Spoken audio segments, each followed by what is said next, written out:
Good evening to the audience in Turkey and good afternoon to the ones in the States. Welcome to DİPAM webinar. Before we start, I'd like to say that my thoughts and prayers go out to the people in Izmir after the reportedly 6.6 magnitude earthquake today, wishing everyone to stay safe. This evening, I'm delighted to be here with our two distinguished speakers. Shortly, we will start our discussions regarding the 2020 US presidential election and its implication on the ties with Turkey. My name is Adinda. I'm a DİPAM research specialist, and I will be your moderator this evening. I'd like to begin with a brief introductory statement. It is less than a week to the US presidential election. Both have been involved in contentious debates. They also took part on dueling town halls. Some observers may think that the atmosphere of the debate was rather more of a rancor than it is about policy. This election is particularly important, and the result of the election may also be crucial for the ties between US and Turkey, and as we know that the relations have been challenging. The two have been at odds, particularly over Turkey's acquisition of the S-400 air defense system from Russia. However, we have also seen the strong Atlantic bond during the COVID-19 outbreak. Many would question what is next for the US foreign policy towards Turkey and what are the implications of the election result on the US-Turkey ties. So we hope to uncover these questions on this panel. Right now, we have two distinguished speakers with us. Both are experts in foreign policy. Jonathan KATZ from German Marshall Fund and Jason Epstein from the Southfive Strategies LLC. Jonathan is a director of democracy initiatives and a senior fellow of the GMF based in Washington, D.C. Prior to joining GMF from 2014 to 17, Jonathan was the deputy assistant administrator in the Europe and Eurasia Bureau at the U.S. Agency for International Development, USAID. He also served in a senior role at the U.S. State Department and high-level position in the U.S. Congress, including co-creating and co-directing the Congressional Caucus on U.S.-Turkish relations. Jonathan, welcome. Thank you so much for joining us this evening. It's great to be there, and I too want to extend my heartfelt condolences, concerns about the earthquake today. And to Turkish people also. Obviously, COVID is also happening at the same time. So when you have multiple impacts at the same time, it's really disconcerting. And I know that there will be, I am 100% certain, outreach from the U.S. government and others to offer both support and sort of to engage the Turkish government. But I also want to just thank you for the opportunity to join. It's great to be with a good friend who I've worked with in Washington for, it's almost over 2 decades now. And Turkey has been one of those areas that we've worked on, and so it's good to see Jason, but also just to thank you for this opportunity. And I don't know if you want me to launch in now, but I'm happy to start. I didn't know if you were going to introduce Jason, but I'm happy to kick it off if you want me to start. All right, I'll first introduce Jason, Great. and then we can carry on. Okay, we have also Jason Epstein here with us, who is the president of the Southfive Strategies LLC based in New York. Jason is a public policy consultant with more than a quarter century of experience in government relations, media affairs, and cultural outreach. His past clients have included the Turkish Embassy in Washington, the Turkish Republic of Northern Cyprus Washington office, Bahçeşehir University, and the Azerbaijan Diplomatic Academy.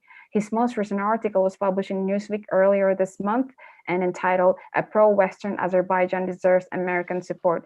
Jason, welcome to the panel, and thank you so much for joining us this evening. Well, thank you very much. It's a pleasure to be here, and I want to echo all of Jonathan's comments, your comments too, regarding the devastating earthquake. Right. And I'll just say one more thing before ceding control back to you and to Jonathan, that Jonathan and I very much remember the 1999 earthquake and how devastating that was. And we were already at that time close with a number of Turkish-Americans in Washington, D.C. And we remember all the remembrances that took place following those events. And also, while it was a great tragedy, we also remember that there were some positive things that did emerge as a result of that tragedy. So again, thank you very much for having me here, and I look forward to a productive conversation. Right, thank you, Jason. So we shall begin our discussion with the first topic that many, I'm sure, wonder about this. In the year of 2020, why is Turkey critically important to the US interests? Jonathan, what is your thought on this? We have 5 minutes for you. Yeah, thank you. And again, just what Jason said about the earthquakes too, I just want to go back would also, and I think it's instructive today, is that there was, in Washington, a, bipartisan, meaning Democrats and Republicans. I remember both. It was at the time, it was the Clinton administration that was quite active, but it was bipartisan support for multiple levers of the U.S. government to support Turkey. And I think that is really important when we think about Turkey, today in 2020 as a NATO ally, as a partner, but also one of which there have been, and you pointed out, this challenge. And it's not just the S-400s that has challenged the relationship over the last several years, and issues on both sides. And I wanted to start that, one thing that we can't, that a lot of people have talked about the relationship in some way being at its worst point in decades. Some people say that the relationship between the United States and Turkey, there is no longer a strategic relationship. And I think those are not accurate. I mean, I think there's a lot of criticism to be had, and I think we'll probably talk about some of those areas. But when you start to look at in 2020, Turkey obviously geographically is one of the few countries that, and has been a longstanding U.S. ally in NATO, and a key actor in a number from both the Cold War, from the Korean War all the way through to Afghanistan, and the fight against ISIS and terrorism. And so I think when you start to look at that and you look at the geographic challenges, Turkey is a country that can't be overlooked. It's a regional power, and it is playing a role in a number of geographic areas that, regardless of who is the president of the United States, whether it's Trump or Biden, is going to have to continue to work with Turkey and would want to work with Turkey in spaces like Iraq, Syria, Afghanistan. The fact that there continues to be U.S. military personnel at Incirlik, a radar base that is also in Turkey, countering terrorism. And, these issues, whether we talk about the Eastern Mediterranean, whether we're talking about North Africa, and Turkey is involved in, is flexed its muscles in a way that Turkey didn't do a decade ago. And I think, in Washington, we take notice. But the challenge has been that the relationship has the trust in the relationship on both sides is at an all-time low. And when you have that, then it factors into policymaking. And when we look at the US elections, it's not just about who's going to be president of the United States. It's also about who controls Congress, whether it's the Senate and the House, and how Congress is responding, because you see some deep differences between how President Trump might respond to Turkey on S-400s versus how Congress is responding. So I didn't want to go, I'm sure we're going to get fully into this, but there's a lot to talk about. But I think that my bottom line is that regardless of who wins next week, they're going to have to be engaging Turkey. And there's factors internally in Turkey that are going to alter or change potentially in the future how Turkey engages with the United States and its Western partners. Even when you look at Turkey's last election and you look at polling in Turkey, you understand that it is a sort of multifaceted country with lots of different opinions. And even if we look at elections and we say they're not completely transparent, there is free political competition. But when you have certain factors of concern about free media, these things also factor into how people in Washington are thinking. So we'll get into that, but I just wanted to sort of start us off because I think people try to put this relationship in one box or another based on what's taken place. And I think it's much more dynamic. And just from my days working on the Hill and seeing how it looked from the 1990s to the 2000s to today, Turkey's different than it was, 20 years ago. The United States is also different, and sort of the international challenges have changed dramatically. The one thing that you can't change is Turkey's geography. It's the second largest army in NATO, and it touches on Black Sea issues, Russia, and I think people are going to be paying attention regardless of who is in the White House. And then we can get deeper to some of the issues that maybe both sides, Trump or a Biden administration, might care about. Happy to go into that, but we still have to go through an election here, so we'll figure that out. Hopefully, some point, within the next week. Hopefully, those results will come in. So then back to you. All right. Thank you very much, Jonathan. You made a very, very valid point regarding the importance of strategic relationship and also Turkey's geographic challenges. Now, Jason, any thoughts on this? Yes, thank you. And this is going to be a pretty freewheeling discussion, and I do agree with so much of what Jonathan just said. I'll just try to add a few thoughts, and I also agree that as time progresses, I think more of our differences will become apparent, but that obviously makes for a perhaps more stimulating, more enriching conversation. So yeah, there's little that perhaps former President Obama and President Trump agree on, but both have agreed that the United States had overextended itself in the Middle East, starting with perhaps the Clinton administration, and then of course with the George W. Bush administration and the war in Iraq in particular. Where the two men differ, of course, is that Obama sought perhaps a larger regional balance of interests with many different countries. And there was some concern about how that would affect traditional allies, Turkey being among the most prominent.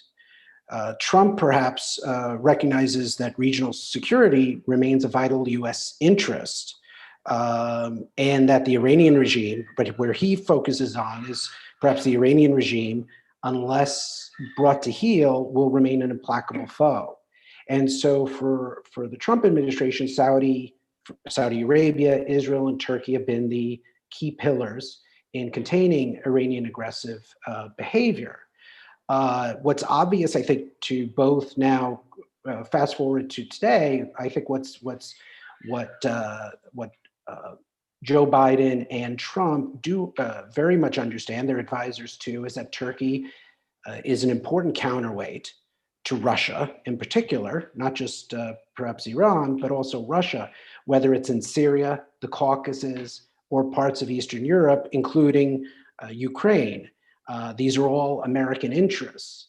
And it's very important for Washington, official Washington, whether you're on the left or the right, to take advantage. I think what we also need to discuss further is something Jonathan hinted at, and that is that whether you're a Democrat or Republican, you cannot find allies of Turkey in the United States Congress today. For example, and this is perhaps the most noteworthy example, is that about a year ago, the House of Representatives passed what was called the Armenian Genocide Resolution. That was the colloquial term given, of course, the Armenian Genocide Resolution. And there were only, Jonathan can correct me, but I think there were only 11 votes against.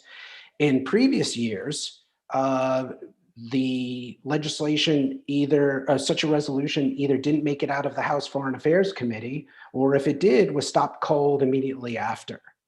And so, and I think it must be emphasized that while there are influences within the United States that have always been opposed to Turkey, it is much of the blame does in this case lie with Ankara. That there has in recent years, and it predates even President Trump's administration. You also saw this during the during much of the Obama years. You saw an increasing move away from Turkey talking to members of Congress, engaging members of Congress. Jonathan and I can both know how difficult it is sometimes to talk to elected officials who know virtually, many of whom know virtually nothing about what goes on outside of their congressional districts, let alone 5,000 miles away. But it's very important that, and it can't be done soon enough, it's very important for Ankara to reach out to the legislative branch. In the United States, the president is not the sole individual setting foreign policy. There is a balance, and it is critical for Ankara, whatever happens this month in the US election, to make a concerted effort to rebuild. I don't want to say build the bridges, but rebuild them with members of Congress on both sides of the aisle. Right. Thank you, Jason. You highlighted the difference between the previous administration and current administration under President Trump. Also, the struggle within US Congress to find Turkey's allies. So as we approach the US presidential election, how would you describe the ties between the United States and Turkey under the President Trump administration specifically? Jonathan, you have any thoughts on that? I believe we're in mute. Yeah, no, sorry about that. It's a perpetual Zoom mute problem. Look, I think, that the relationship, as Jason just pointed out to, obviously there's a relationship of Trump and Erdogan, and that has been what seems to be very personal, and this is versus how whether it's Secretary Pompeo or those within the U.S. military might approach Turkish counterparts. And so I think this relationship has been one where you've seen Trump stepping in and directly connecting to President Erdogan and sort of building that personal relationship. And we can sort of discuss the nature of that. But what it sort of reminds me of, that might work in the context of a United States that had a similar political makeup and structure, where many people consider Erdogan to be a strongman. Trump is part of a larger political system, which Jason pointed out, which has multiple nodes of both power and engagement. And so, in some respects, I think Erdogan has relied heavily on Trump to prevent things that he doesn't want to have happen, like KATZ sanctions from being applied to Turkey for S-400s, or for engagement with Trump on Hulk Bank. And so I think you see a very different approach that is much more direct engagement and maybe a willingness on Trump to listen and to act in a way that would be either beneficial or more in the position of what Erdogan wants. I mean, you see it in these phone calls that have taken place as it relates to northern Syria.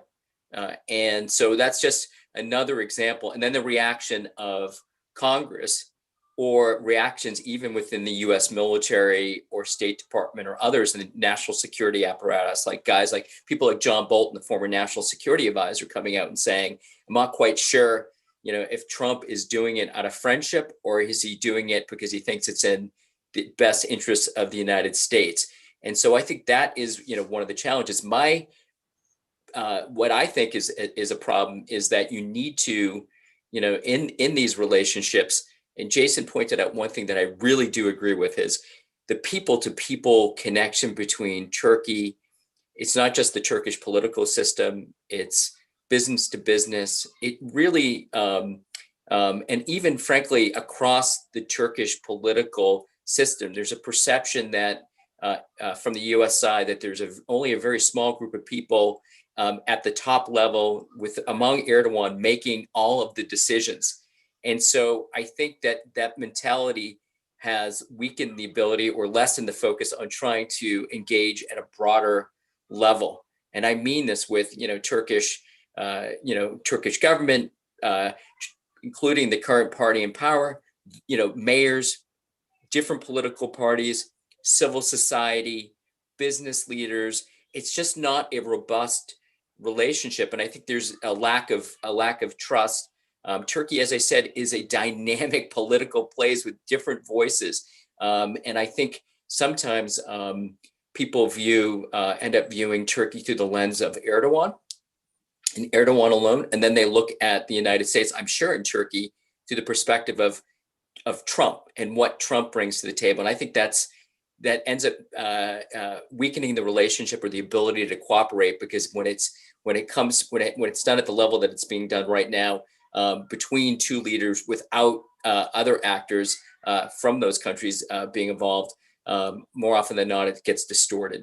And so I think I think the relationship needs to, if you're asking me about some of the things that can be done going forward, one is to build a much broader relationship.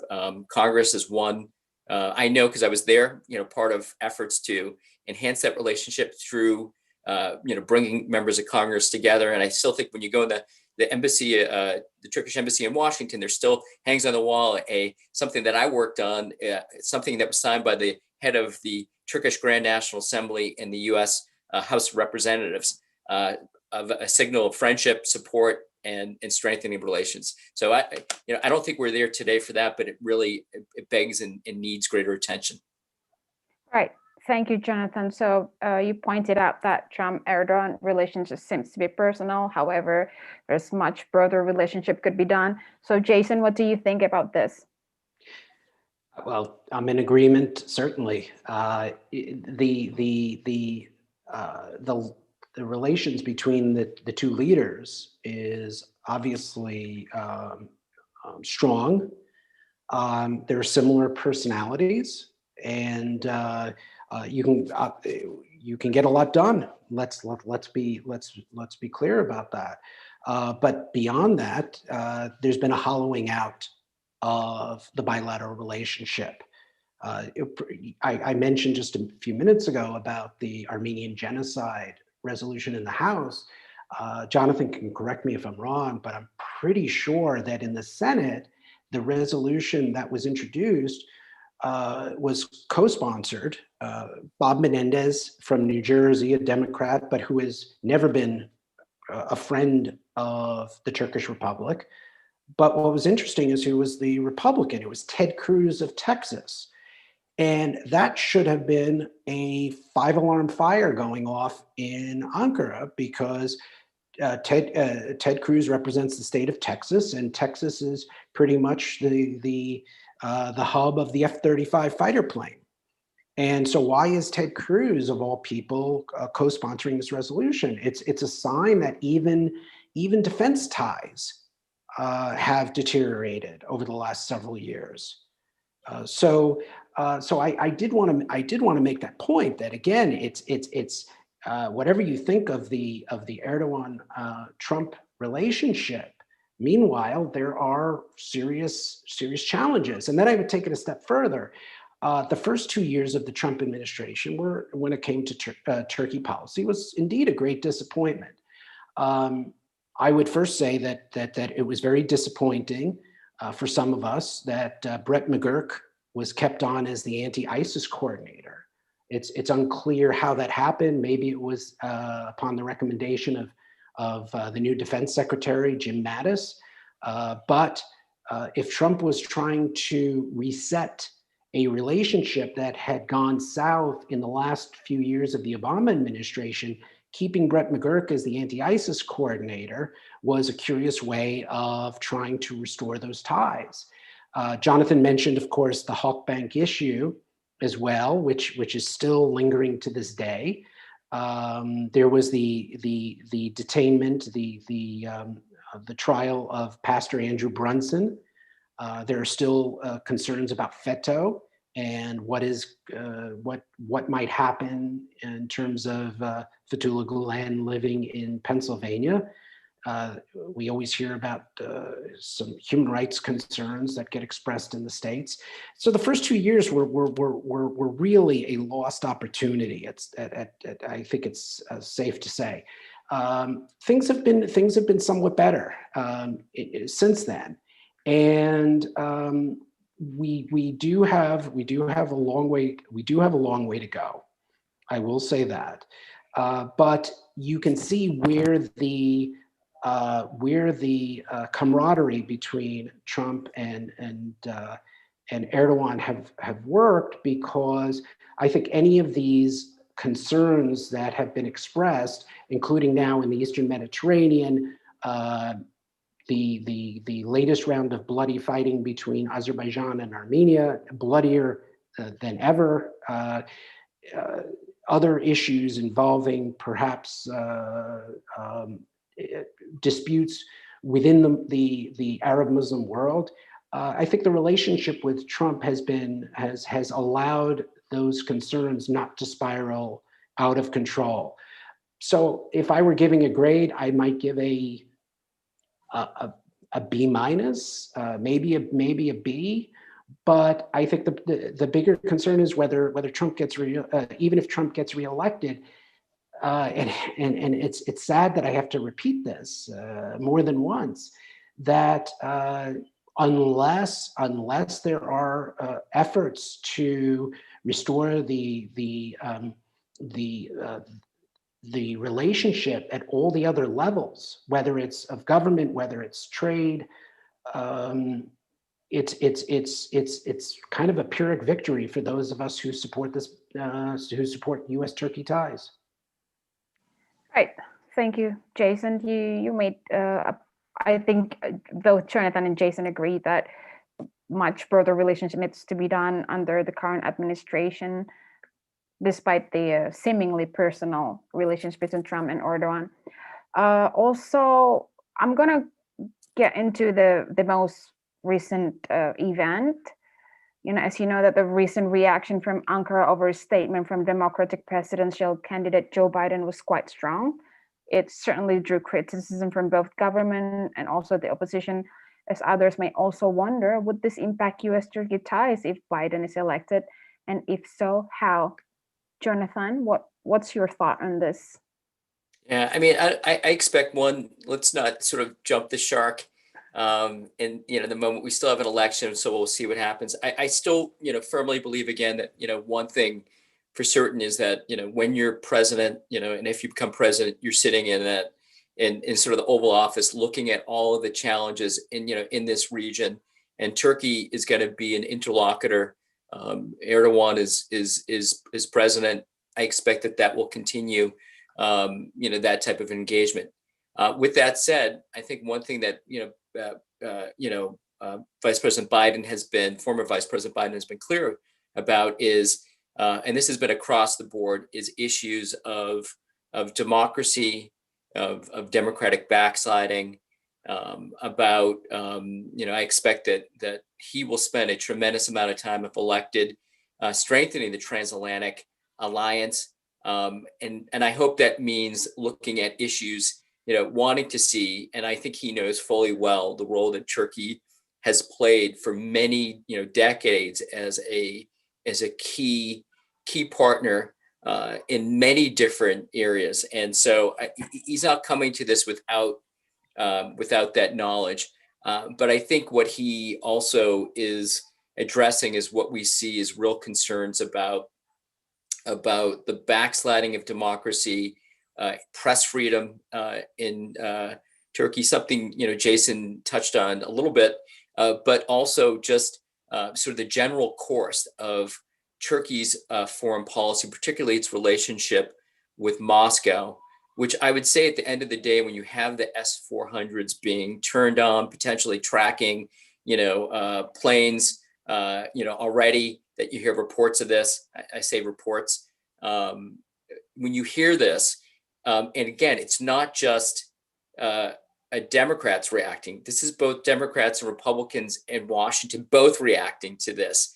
And so I do think that, there's areas where there's going to be cooperation. I think there could be areas that could be markedly different. I don't think you're going to have that same type of pick up the phone call in the middle of the night and have the President of the United States then declare that the policy is going to change, that we're pulling out of northern Syria. I just don't see that. We wouldn't have seen that in George W. Bush administration. We wouldn't have seen that in George Bush Sr. or a Reagan administration or any administration, frankly, Democrat or Republican. Sort of this type of phone diplomacy that leaves the rest of the U.S. government and those that are responsible for U.S. national security in the dark. So I see it being very different. And so I look at that one statement, and I think a lot about somebody who already has deep experience working both in this region, but also in terms of foreign policy. And I expect that there will be engagement with Turkey on a number of issues. Jason mentioned Iran. There may be difference of approach on questions about JCPOA. There may be questions and changes to certain relationships. Biden is very close also to Israel and has been very supportive on many fronts for many years. But he also, and let's be clear too, this administration also has a good relationship both with Israel, but also with Greece, with Cyprus, where the recent lifting of arms for Cyprus, sort of announcement that was made by Pompeo not that long ago. So it's complex. So you might hear one thing from Trump, but the U.S. policy may be moving in another direction. And it's not about like deep state. And frankly, what you see is a very large contrast, even within Trump's foreign policy teams, with him himself. By the way, this is not unusual to have these types of differences. The differences in how Trump carries out foreign policy is very different than any other president. And so that leaves these issues less clear, including the response. And I think you'll see Biden being pretty straightforward and clear. But I think it will be rocky, but I expect that there will be cooperation where cooperation is needed. Thank you, Jonathan. You made a point that, cooperation remains expected from this administration. So what do you think about this, Jason? Well, Jonathan and I obviously have are stand in stark contrast in terms of our preferences for the election, for the 2020 presidential election. I think we are united in the sense that we, under either President Trump or former Vice President Biden, whomever takes the oath of office in January of next year, we are sincere in our desire that the relationship with Turkey will improve, and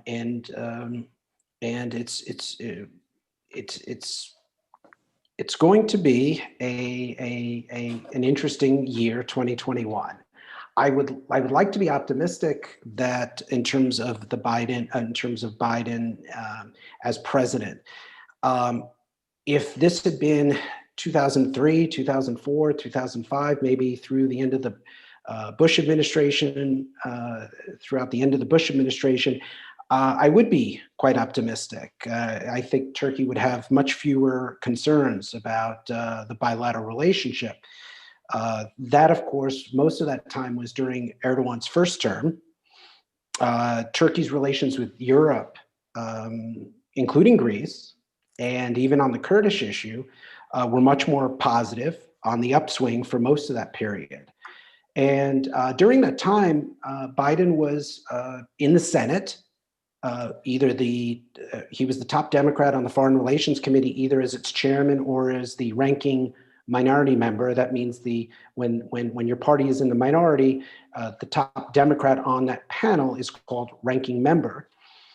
In fact, if you were to talk with Bush foreign policy advisors during that period, you would probably hear that Joe Biden was much more pleasant to deal with than the Republican on that panel, the Republican counterpart, a senator from Indiana named Richard Lugar.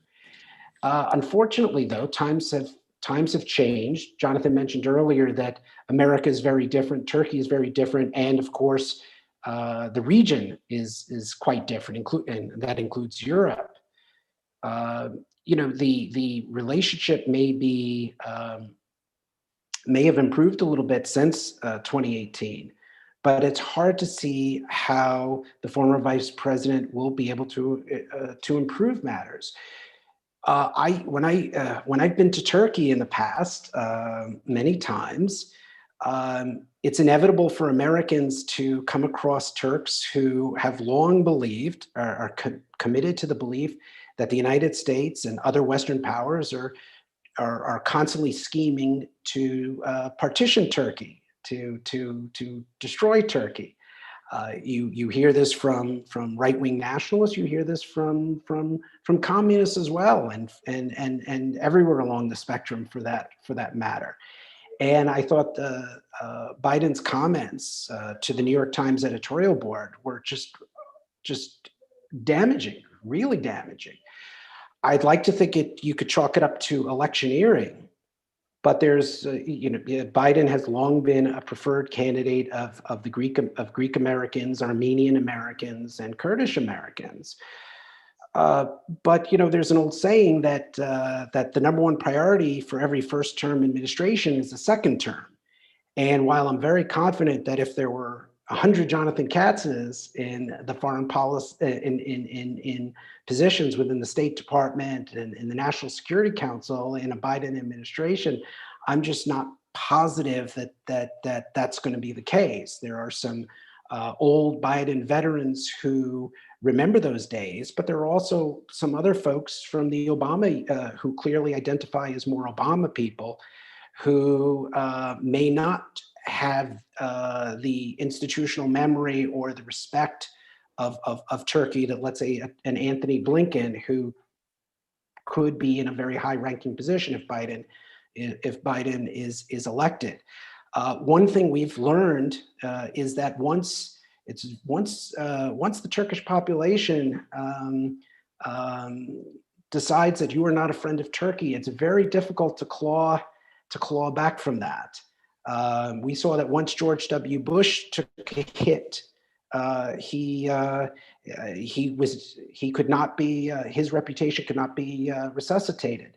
Hillary Clinton, as the wife of Bill Clinton, was once extremely popular when she was Secretary of State. But by the time of one of the presidential debates in 2016, she had expressed support for the YPG PKK, and that also caused great problems here. So I would just say that I don't want to call myself a pessimist. I think Biden brings a lot of things to the table, but I just have a hard time believing that Turkey or the Turkish government is going to be able to get past these comments, because we may have some concerns about backsliding here on political issues, but Erdogan does have constituencies, and even the opposition here has constituencies that they have to respect. And so I do have concerns, particularly because Biden will be thinking about re-election. He has Greek constituents. He has Greek American support. He has Armenian national support, and he has Kurdish American support. And wouldn't you know, Turkey has challenges on all three of those fronts. And so I am concerned, but I will be most pleased if my fears are proven to be exaggerated. Right. Thank you very much, Jason. So basically, Jason's mentioning that his concern if the opposition is elected. So I think this is related to our next topics. This comes from the report a couple of weeks ago that the S-400 test last 2 weeks reportedly prompted a furious response from the State Department and Pentagon. Will sanctions eventually be applied over this decision? And if the opposition is elected, will the sanctions more likely to be applied? Jonathan, what do you think? Yeah, and I just want to just on the S-400s, of course, I'll give you some, one, we don't know exactly what this next administration will do, and I think it's been pretty clear that President Trump has been reluctant to move forward on sanctions, despite the call for it by Congress, bipartisan call for him to respond to this. And so you can interpret that in sort of whatever way you want, whether Trump feels like it's that's what's best in U.S. national security or best in his own interests. That's up to interpretation. But I don't think Congress is going to let up on this issue, and I think people view it as a direct threat to U.S. national security and that of our allies. I don't think you're going to change anybody's position. Of those that have been saying this, there's a consequence. It's sort of being pulled out of the F-35 program. I understand Turkey is not fully out of that in terms of the various components. Maybe not until 2022.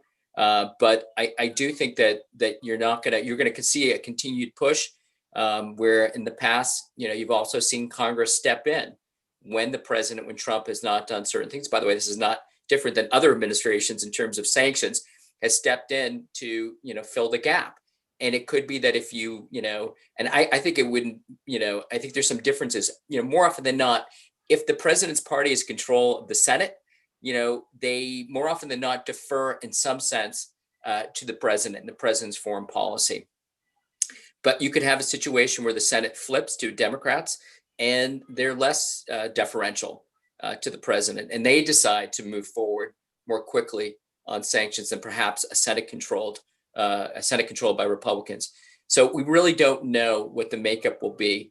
And I think for a Biden administration, we'll have to come in and calculate all of these things, the entirety of the relationship, and so you don't hear people saying, no, we're going to do X, Y, and Z, because, it's a long time between now and January.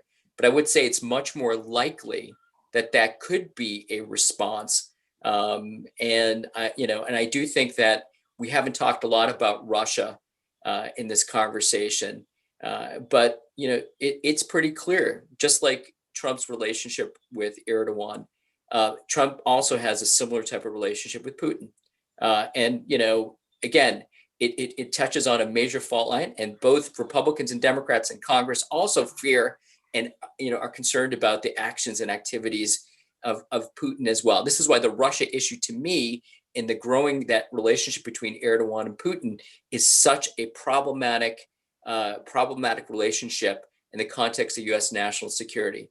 So we don't know exactly what people are going to do. I can see it being more likely in a Biden administration, but it also will matter what the configuration of Congress looks like. I think, from my perspective, the best thing that we could see is some sort of deal where the S-400s are never operational. It's pretty clear that Erdogan is not going to, give these back to Russia.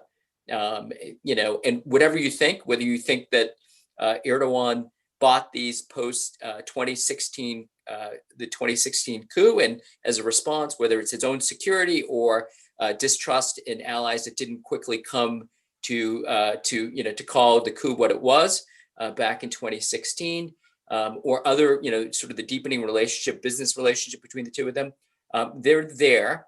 And so I think what we hope is that they're not operational. There's a way to find a deal to move forward that both sides are comfortable with. And we can get to the point where we can overcome this issue. But I will say this, if it's, the more, if those steps are taken and it becomes operational, I sort of 100% believe that there'll be some sort of punitive action. And I think the difference, and I don't think it will be different from any administration, it will not be targeting the Turkish people. These are going to be things that might target Turkish officials or those around Erdogan.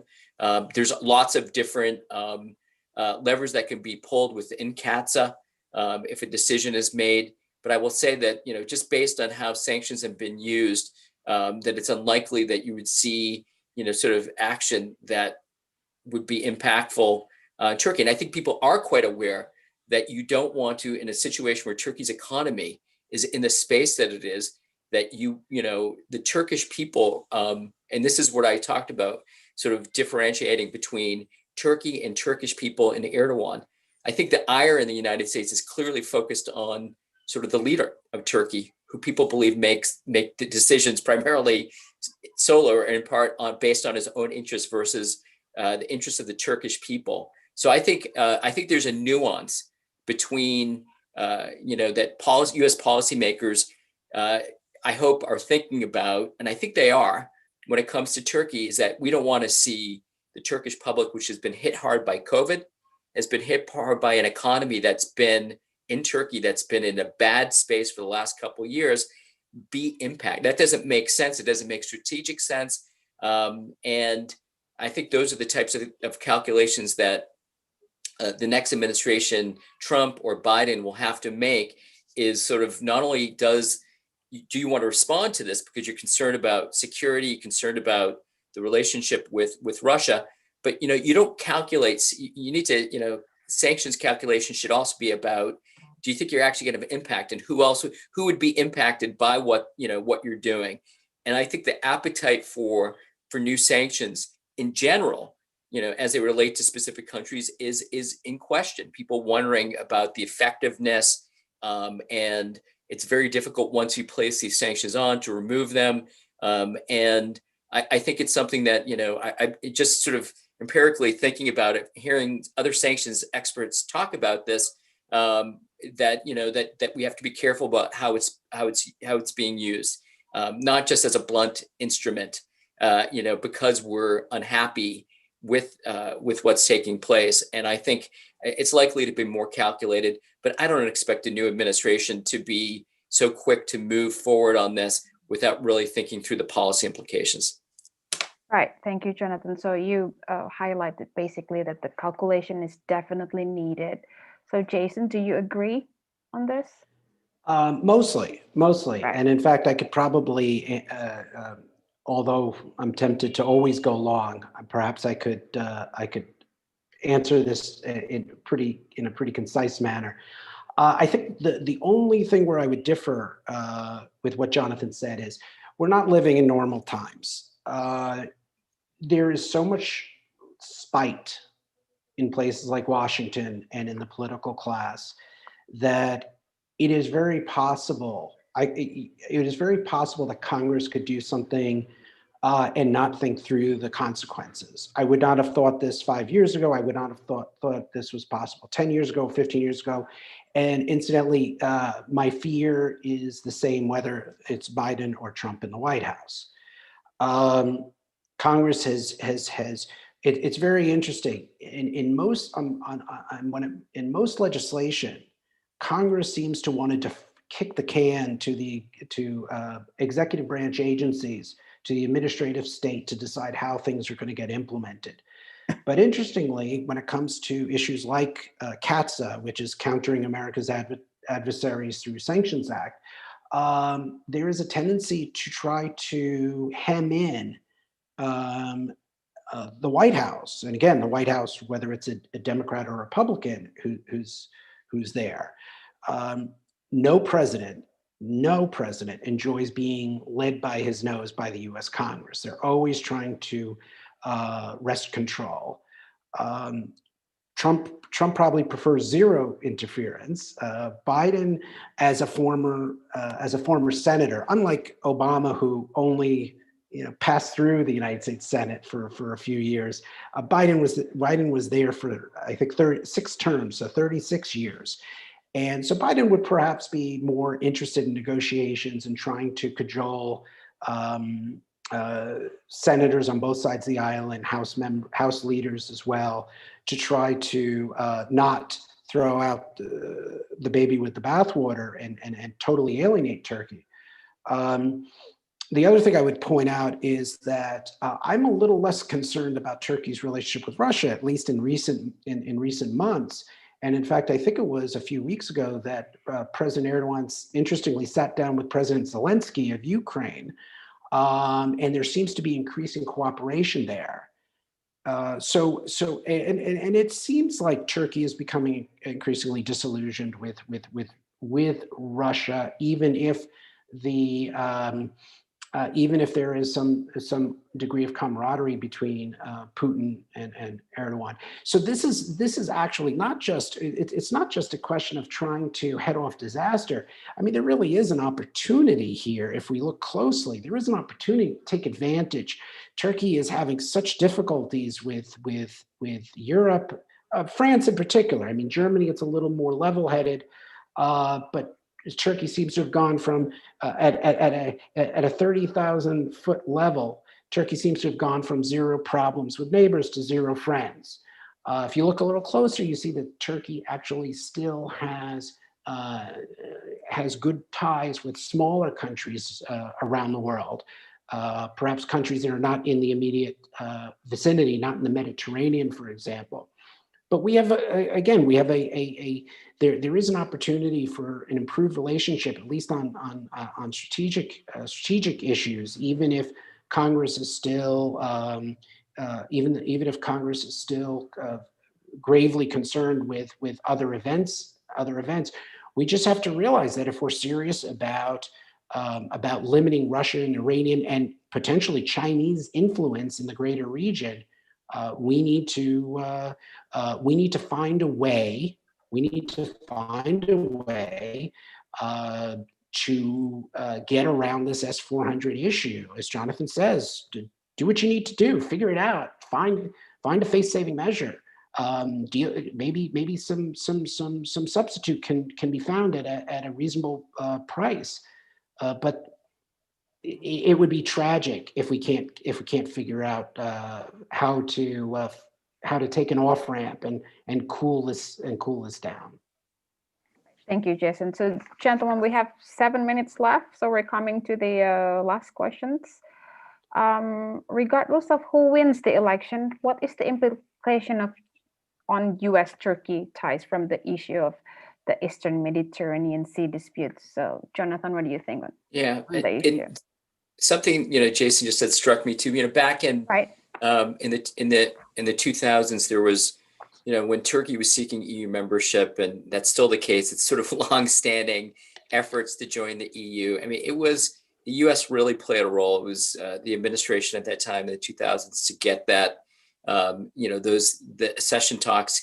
The U.S. can't decide for the EU, but it's really important to have the United States has played a role at working between the two sides. And I am so struck today, how you really don't have that dynamic anymore where you can, US leaders are sort of playing that mediating role between NATO partners. I actually think that, one of the things that strikes me about Biden, and I understand, hearing some of the criticism, but I do think I see him likely having a much better relationship directly with Merkel, Macron, some of the European leaders that are currently, that are having difficulties with the relationship between Turkey and some of these countries and leaders. And I do hope that, sort of looking ahead, that the U.S., and I hope this is the case regardless of who wins, that the U.S. can play a better role between on these issues in these hotspots. And I think that, that's really going to be important sort of looking ahead, because in the past, the U.S. has been an encourager of a resolution of challenging issues, including historic issues internally in Turkey too, or its relationship with Armenia or on Cyprus, and seeking a way forward. I don't see the U.S. right now necessarily playing that role, but it's one in where someone like Biden could be helpful at pulling together to address these issues. I understand they're hot button issues domestically as well in Turkey, but I also think that having a U.S. Looking and thinking about its partner Turkey and looking at these issues and thinking about how Turks and Turkey think about some of these issues that have been unresolved over sort of many years or keep flaring up is important. Nobody can change those issues except for Turkey domestically, for the most part, some of the domestic issues. But I think it's important to think about U.S. partners and allies. And I think there will be criticism from both sides when things like the S-400s come up. I think both administrations, this has really sort of the makings of a tipping point in the relationship. Some people have called for Turkey to be kicked out of NATO. I think that's the absolutely wrong move. It's sort of it's understandable. People are angry, and Jason mentioned sort of a reaction to issues and how people react, maybe without thinking about the consequences. It's really hard to build things up diplomatically in relationships. It's easy to tear them down, but once they're torn down, it's really hard to build them back again, build trust.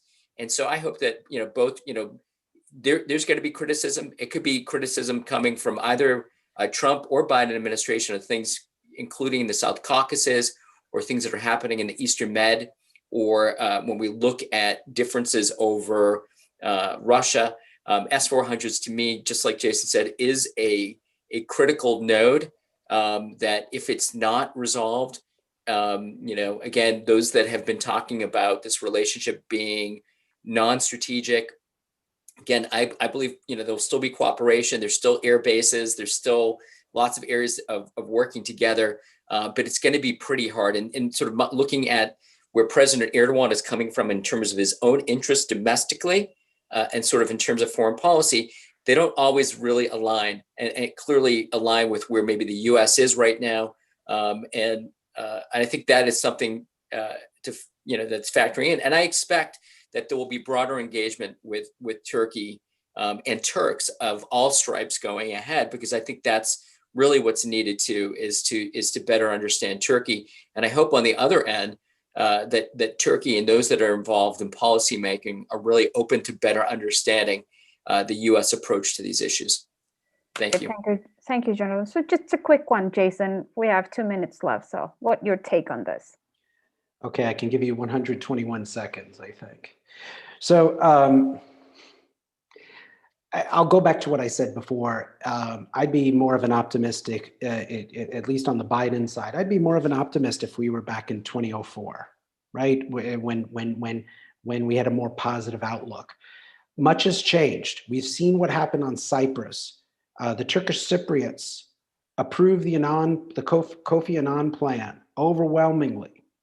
The Greek Cypriots dismissed it out of hand. And despite the assurances of the European Union, the Greek Cypriots were rewarded for going against the Kofi Annan plan with membership in the European Union, and the Turkish Cypriots were left holding the bag. And even worse, because Greek Cyprus received EU membership, they could then veto any progress on Turkey's pending membership. Which goes all the way back to the Ankara Agreement, I believe, of 1963 or something, if I'm not mistaken. It's also important to note that Europe has changed so much in the past several years. It's difficult to know what the United States can do, even under a Biden administration, even with this retreat that we saw under Obama, we've seen under Obama and Trump. There can be some soft diplomacy, which would be helpful, but it only works if the EU is unified. Great Britain, which was Turkey's #1 ally in Europe, is no longer part of the EU. So we're looking at a very fractured landscape. United Arab Emirates has an interest. Russia has an interest. It's not just France, and obviously France and Italy. To say that this is like herding cats is no offense, Jonathan. Herding cats is an understatement, and we should do everything possible to ensure that Eastern Mediterranean disputes don't lead to a shooting war. But other than that, I am pessimistic that we can play a very productive role when the parties seem to be going in all different directions. And like I said, that includes not just that includes France and Germany going seemingly going separate ways right now. So thank you, gentlemen, for this discussion. Thank you for joining Thank us. you. So we come Thank you. It's a to pleasure. an end of this discussion. I think we can all agree that we want to be optimistic regarding the relationship with Turkey. So in the meantime, stay safe and thank you. You too. You too. Have a Good good to see you. evening. Take care. Thank you very much. Bye. Take care. Bye.